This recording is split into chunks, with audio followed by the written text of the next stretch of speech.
You ever wonder how a single glance from a stranger can split your whole life into a before and an after? That's how my story begins. My name is Daniel Hayes, born and raised under the blazing sun of Austin, Texas. If you Google my family's name, you'll find headlines that make us sound like royalty. Hayes Foods, the family behind America's finest grocery empire. But inside our home, it was less royalty and more dictatorship. My father, Richard Hayes, ran the business, and us like a five-star general. Hayes Foods wasn't just a supermarket chain. It was the chain. Rows of imported wine, cheese that smelled like foreign castles, olive oil poured into crystal bottles. People didn't just buy food there. They bought an illusion of status. I was the firstborn son, the one my father constantly reminded would inherit the throne. From the time I was a boy, Dad drilled it into me. "Daniel," he'd say, at the head of our mahogany dinner table, his voice cutting through the clink of silverware, "a Hayes doesn't just live. A Hayes leads. You will never be ordinary." Ordinary, God. How I craved it sometimes.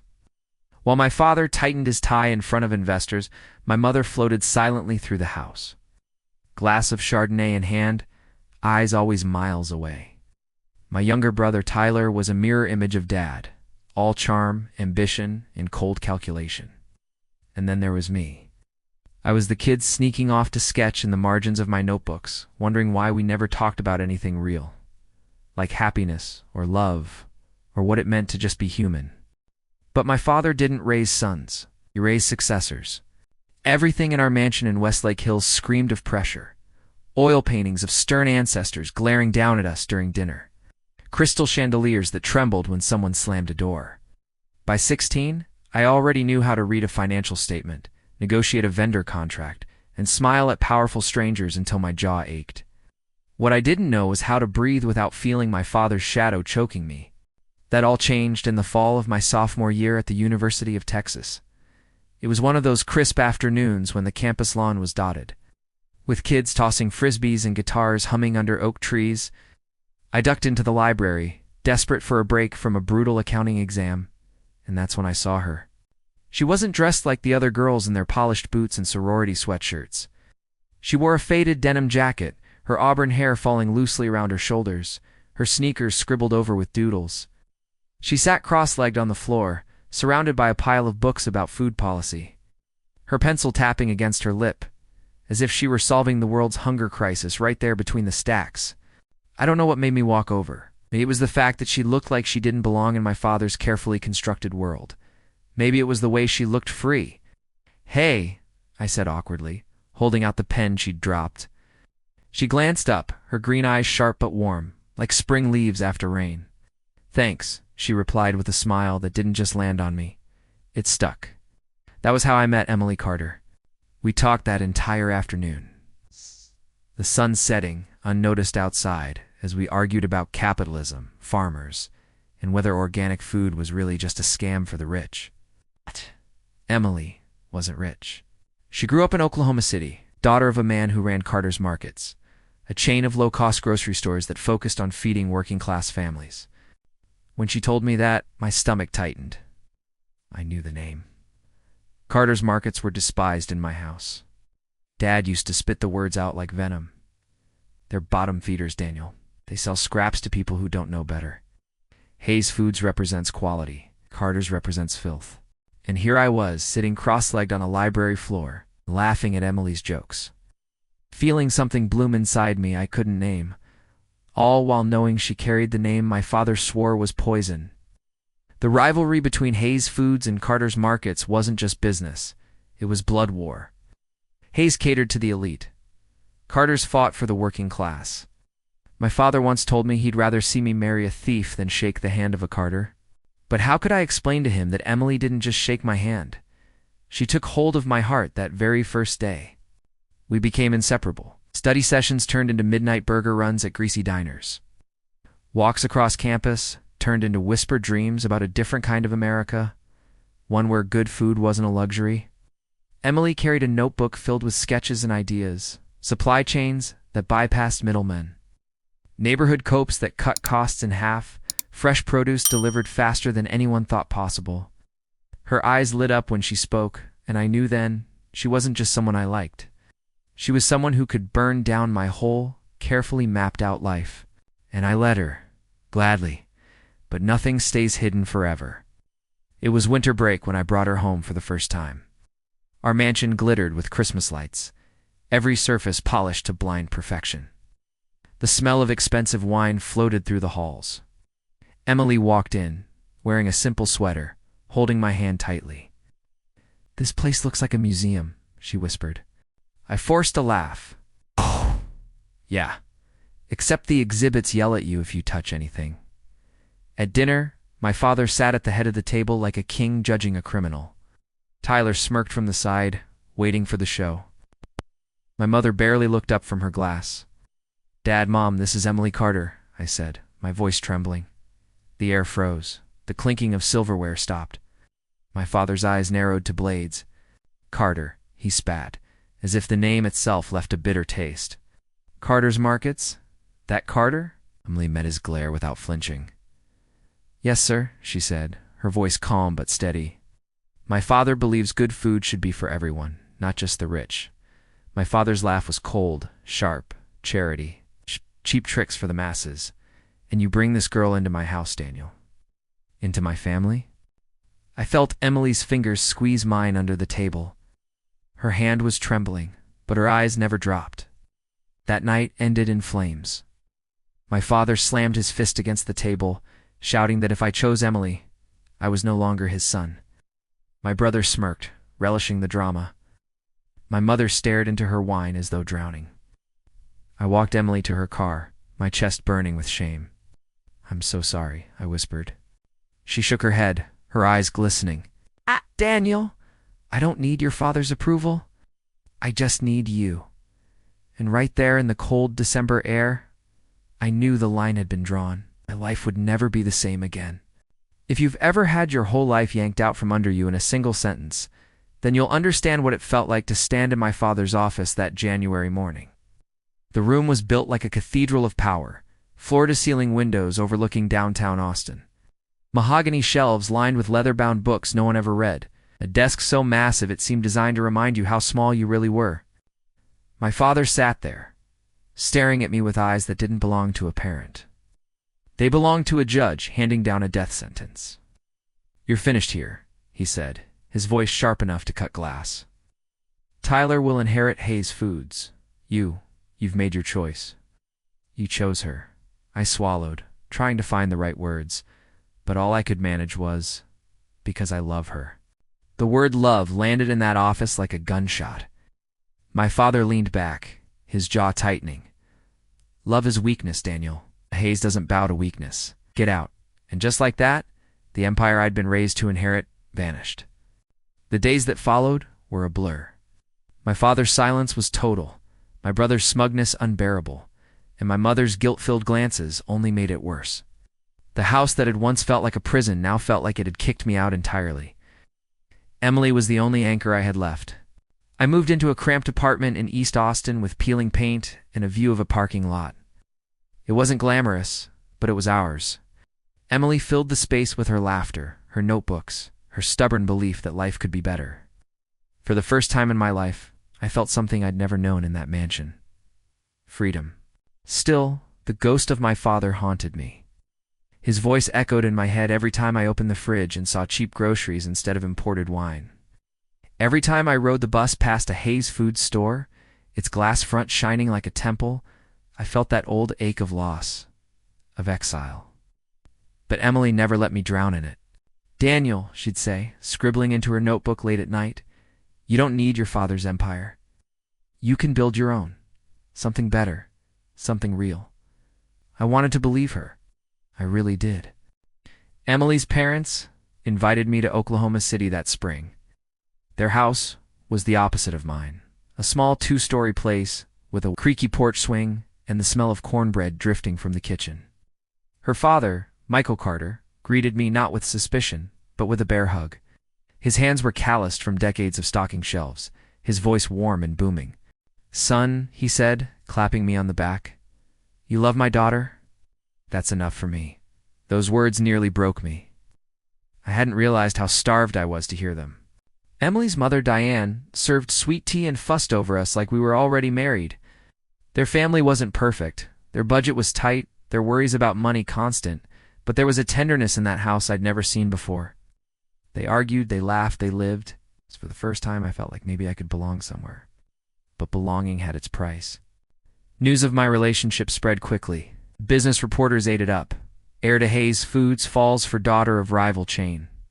My father fumed in silence. But Tyler was quick to pounce.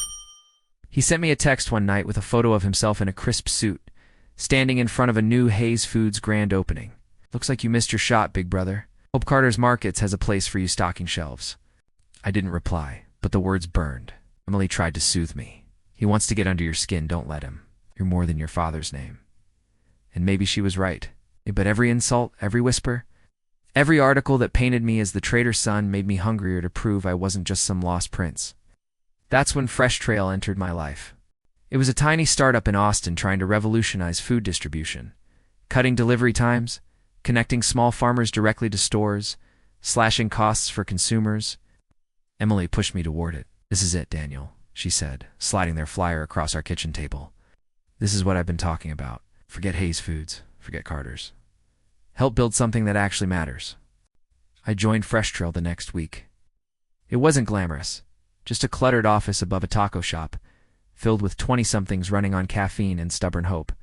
But it was real, the kind of real Emily had always believed in. I worked 18-hour days building logistics models, chasing suppliers, convincing skeptical farmers to take a chance on us, and slowly it began to click. Trucks rolled faster, produce arrived fresher, families started noticing the difference. Emily was there through all of it, cheering, pushing, dreaming. She even helped shape our outreach campaigns, sketching logos and drafting slogans late into the night. I'd watch her, her brow furrowed, her eyes blazing with that fire of hers. And I'd think, this is what love is supposed to feel like. We got married 2 years later in a small chapel in Oklahoma City.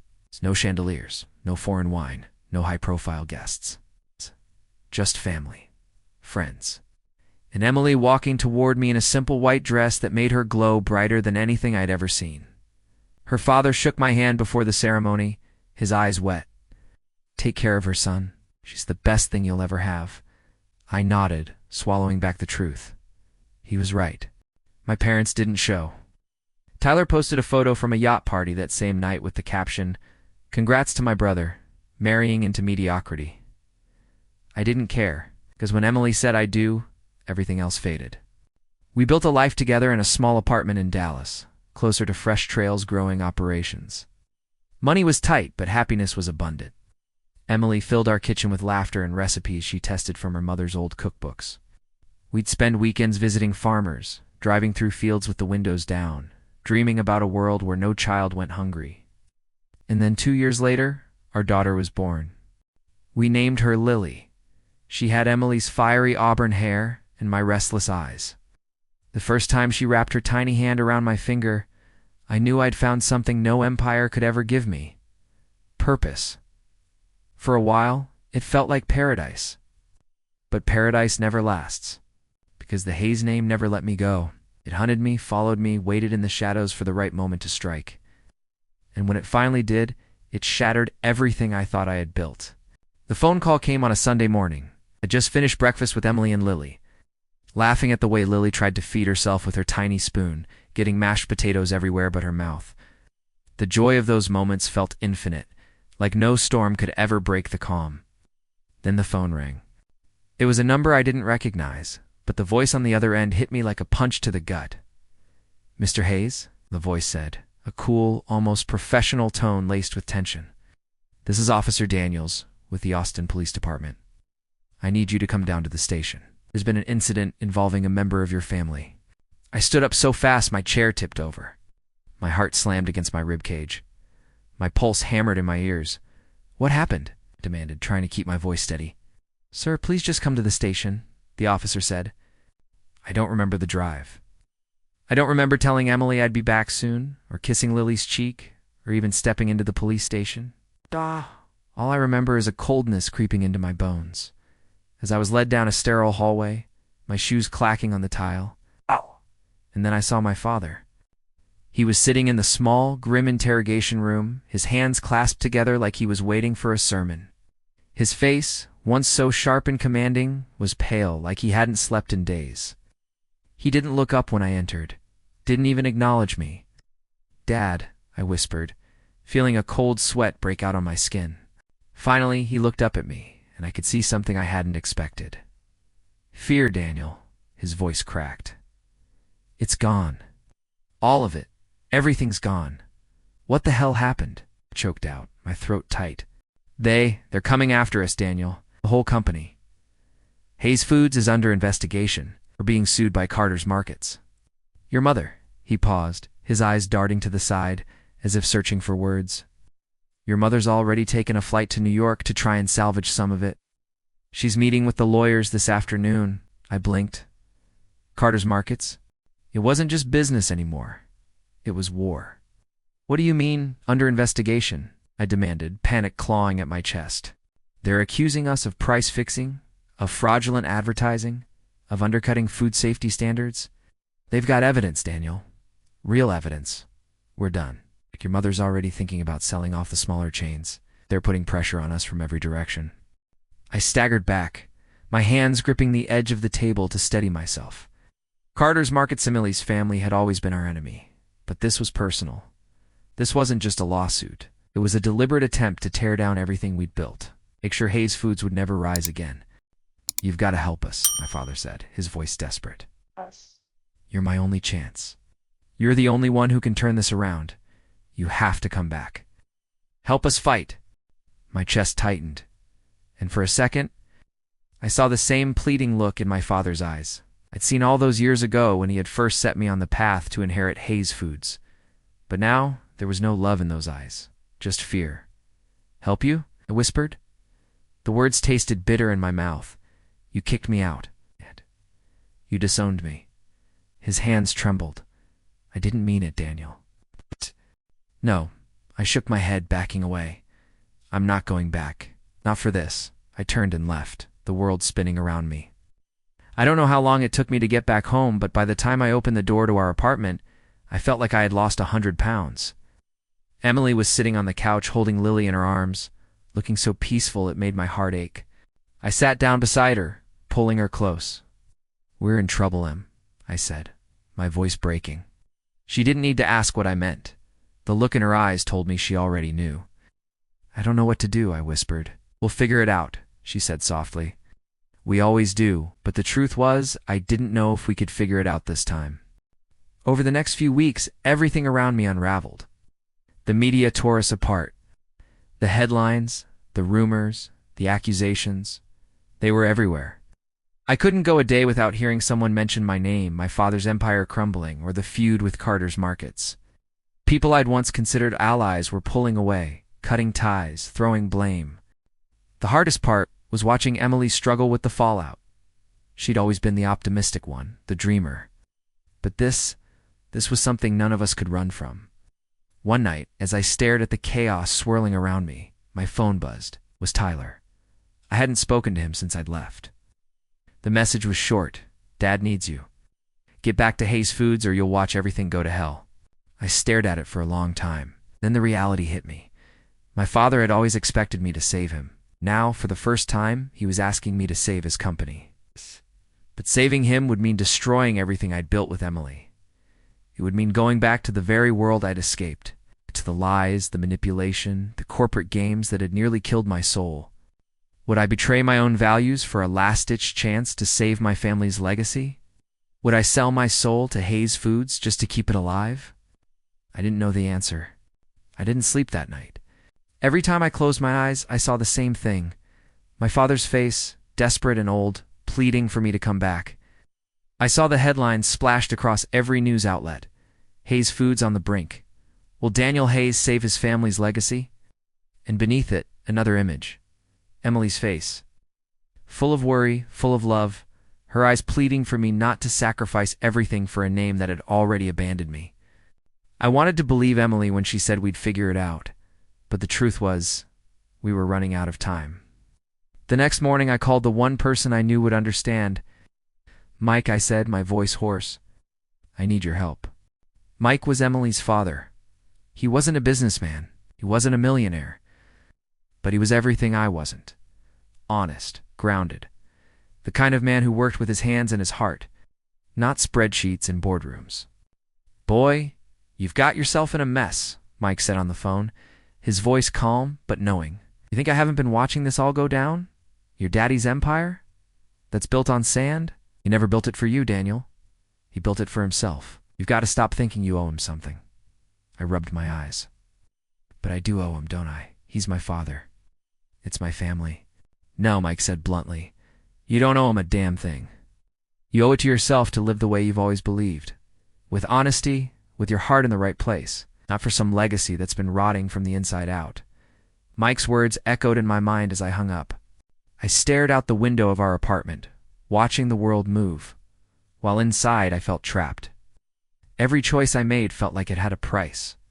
My family's respect, my integrity, my love for Emily. There was no escape.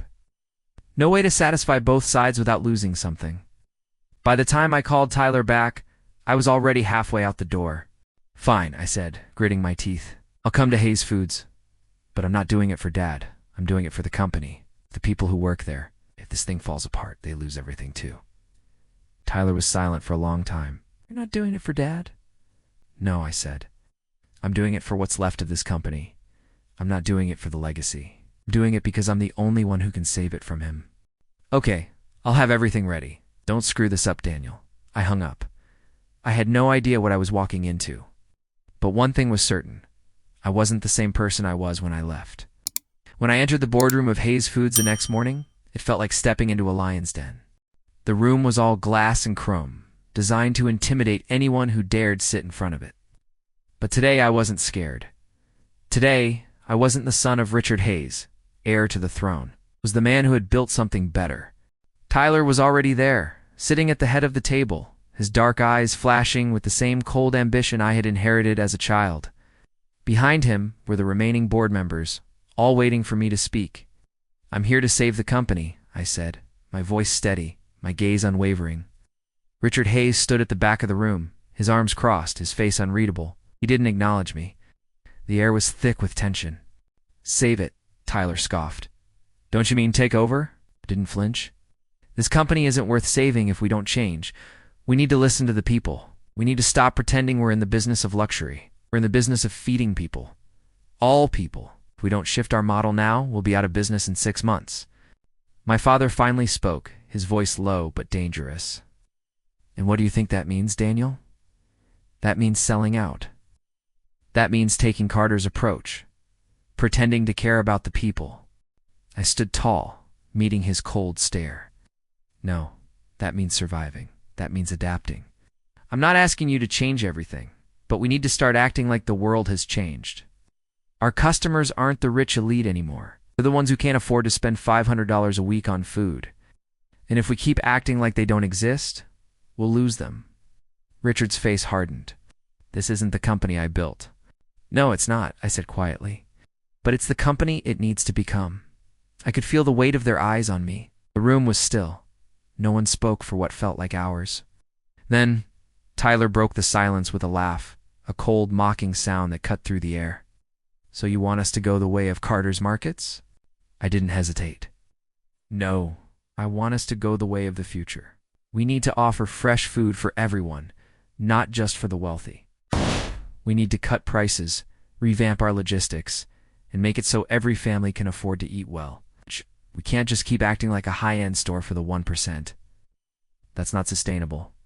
For the first time, Tyler's smirk faltered. Richard spoke again, but this time his voice held something new, doubt. "And how do you propose we do that, Daniel?" I could see the tension in his face. He was losing ground. My father had spent decades building this empire, but now, for the first time, he wasn't sure if it was worth saving. Wasn't sure if he wanted to save it. "We'll start with our stores," I said, trying to keep my voice calm. "We'll cut out the middlemen. We'll focus on local suppliers. We'll make it about getting fresh food from farms to customers faster than anyone thought possible. We'll make it our mission to deliver the best for everyone, not just the rich." Tyler slammed his fist on the table. "And what about us? What about our shareholders? Are you telling me to give up on profit?" "The shareholders," I said slowly, "will follow the market. The market will follow us. But we have to start listening to our customers, or we won't have a market to lead. Richard stood, his face a mask of unreadable emotion. He turned and walked out of the room without another word. And in that moment, I realized the man who had built this empire wasn't my father anymore. He was just another casualty of a system that was too broken to survive. I turned to Tyler. You're welcome to join me, but this is the direction we're going. If you can't follow, then you're on your own. He didn't answer, just left, slamming the door behind him. I sat down at the table, feeling the weight of what was coming. I wasn't sure if I was making the right decision. But I knew one thing. I wasn't going to live for anyone else anymore. The storm had only just begun, but I was ready for it. If there's one thing I learned from my father, it's that power doesn't go quietly. Thrashes claws and drags everything down with it before it dies. The week after that boardroom showdown, the war truly began. Hayes Foods hit the headlines every single day. Luxury empire in crisis. Heir apparent clashes with patriarch over company's future. The reporters loved it. A Shakespearean family feud laid bare in the grocery aisles of America. And the more they wrote, the more divided the company became. Some employees called me a savior, whispering that I might actually pull Hayes Foods into the future. Others, the loyalists to my father and Tyler, called me a traitor. I didn't care about the whispers. I threw myself into the work, building a new supply model, calling farmers, restructuring deals. I stayed in the office until 2 in the morning, fueled by bad coffee and sheer defiance. Emily would call, her voice soft through the phone. Daniel, come home. Lily misses you. I miss you. Each time I promised I'd be home soon, and each time I broke that promise. I told myself I was doing it for them, for Emily, for Lily, for a future where our daughter wouldn't have to grow up in the shadow of this broken legacy. But deep down, I knew I was chasing something darker. I wasn't just trying to save Hayes Foods. I wanted to bury my father's version of it. I wanted to burn it down and rebuild it in my own name. The problem was, my father wasn't ready to let go. It started with the lawsuit. One Monday morning, the company lawyers dropped a stack of papers on my desk. Hayes Foods, under Richard Hayes' direct command, was suing me. Allegations of misconduct, breach of fiduciary duty, sabotaging the company from within. I stared at the pages, my jaw tightening. Is this a joke? I muttered. The lawyer shook his head grimly. It's no joke. Your father's trying to force you out before your changes gain too much traction. I laughed bitterly, though there was no humor in it. So he'd rather watch the company burn than admit I might be right. Yes, the lawyer said flatly. That's exactly what he'd rather do.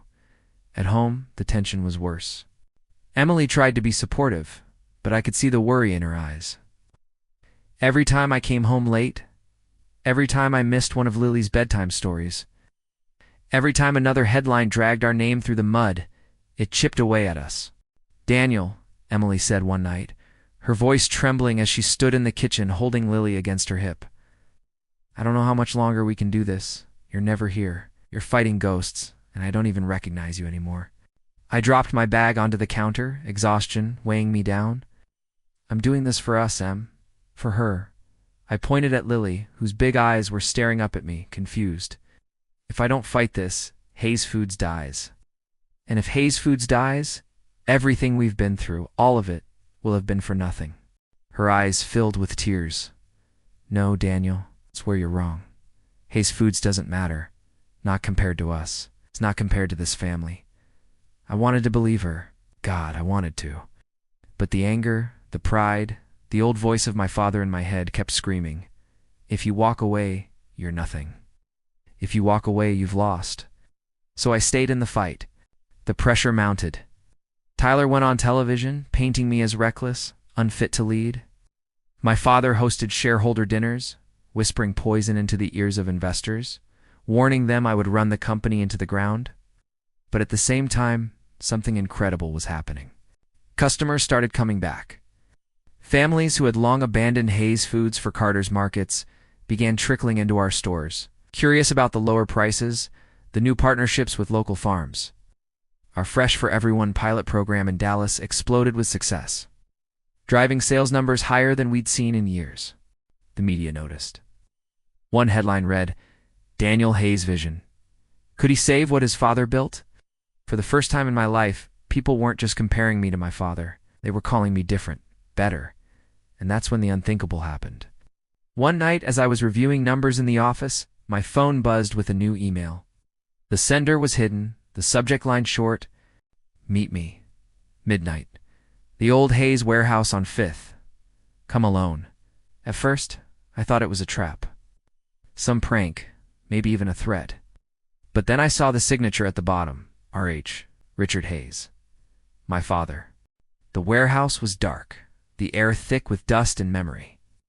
It was one of the first distribution centers Hayes Foods had ever owned, back when my grandfather was alive.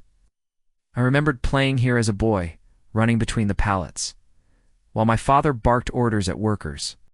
And now, here he was, sitting alone in the shadows, a half-empty bottle of bourbon at his side. He looked older, smaller somehow, as if the weight of the empire had finally crushed him. "You came?" he rasped, his voice rough.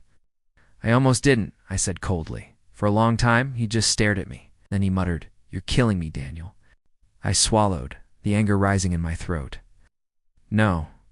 You killed yourself the moment you chose pride over family." His laugh was bitter, hollow. "Family? You think this was ever about family? Family is just another word for business. Everything I ever did was to keep this alive. And you're trying to turn it into something it was never meant to be."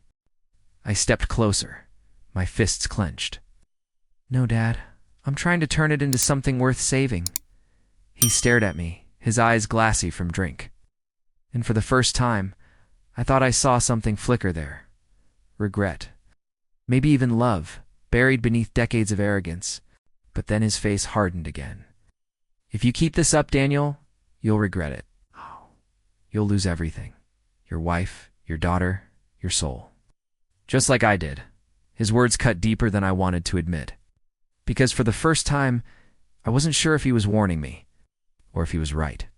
That night, I drove home in silence, Emily asleep when I slipped into bed.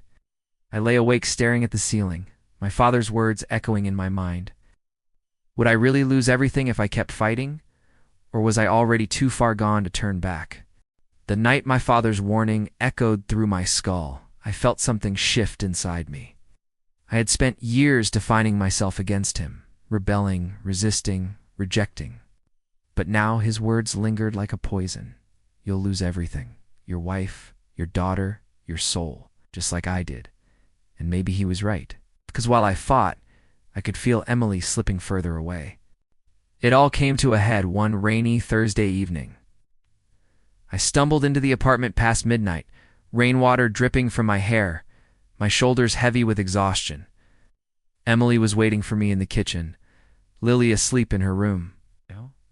She stood by the counter, her arms folded, her eyes red from crying.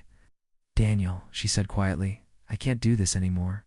The words hit harder than any boardroom betrayal. "What do you mean? You're gone," she whispered, her voice trembling. "You're here, but you're not.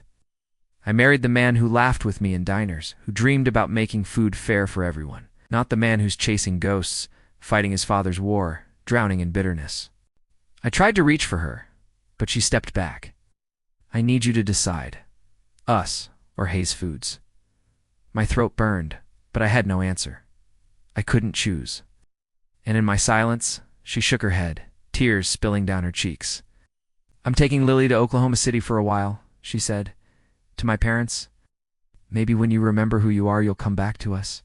And just like that, she was gone. The next morning, I sat alone in the office, staring at numbers that suddenly meant nothing. Sales were climbing, headlines were calling me a visionary, but my home was empty. My daughter's laughter was gone. Emily's warmth was gone. For the first time in months, I didn't feel like a fighter. I felt like a man standing in the ruins of everything he swore to protect. And that's when the news broke. Richard Hayes resigns from Hayes Foods amid collapse. I stared at the headline on my computer screen. My father, the man who had once ruled this empire like a king, had walked away. Rumors swirled of bankruptcy, of backroom deals, of health problems. Whatever the truth was, one thing was certain. The Hayes era was over. The board looked to me. The media hailed me as the new face of Hayes Foods, but none of it mattered. Not without Emily, not without Lily. So I did something no one expected. I walked into that boardroom, the same one where my father had once disowned me, and I told them the truth. "I'm done," I said simply. "Hayes Foods doesn't need me. It needs to become something new, something I can't give it anymore. I'm not my father, and I don't want to be." Gasps, protests, anger, but I didn't stay to hear them. I left the building, the empire, the name, all of it, behind me. I drove straight to Oklahoma City. When Emily opened the door, Lily clutching her leg, I fell to my knees. "I'm sorry," I whispered, my voice breaking. "Forgot who I was.